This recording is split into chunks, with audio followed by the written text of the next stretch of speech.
শুরু হলো ত্রয়োদশ জাতীয় সংসদ নির্বাচনের প্রচারণা। ধানের শীষ প্রতীক নিয়ে মাঠে নেমেছেন বিএনপি প্রার্থীরা। বৃহস্পতিবার প্রচারণার শুরুর দিনে উচ্ছ্বাস প্রকাশ করেন ভোটাররা। বলেন, নিজেদের ভোটাধিকার প্রয়োগের মাধ্যমে নির্বাচিত করতে চান যোগ্য জনপ্রতিনিধি। এবার মনে হচ্ছে যে আমি আমার স্বাধীনতা ফিরে পাচ্ছি ভাই, আর নিজের ভোট নিজে দিব। আপনাদের ভোট আপনারা কাকে দিবেন আপনারা বিবেচনা করে দিবেন।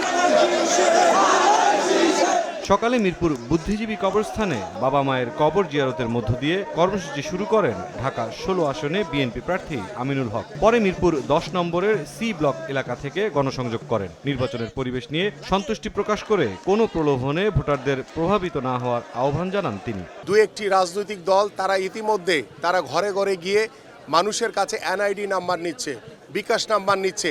তাদের উদ্দেশ্য অত্যন্ত দুরভিসন্ধি। রেইনবো অলরাউন্ডার এক্সটেরিয়র পে বাড়ির বাহিরের দেয়ালের সুরক্ষা নিয়ে থাকুন নিশ্চিন্ত। সাথে পাচ্ছেন 10 বছরের ওয়ারেন্টি।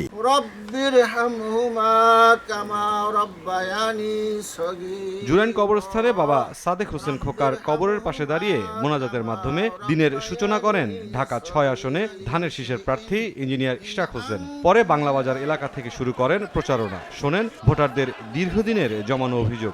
আগামী 12ই ফেব্রুয়ারি আপনারা নির্বাচনে অংশগ্রহণ করবেন এবং সকলেই ভোট কেন্দ্রে যেয়ে আপনাদের ভোটটি আপনারা দিবেন।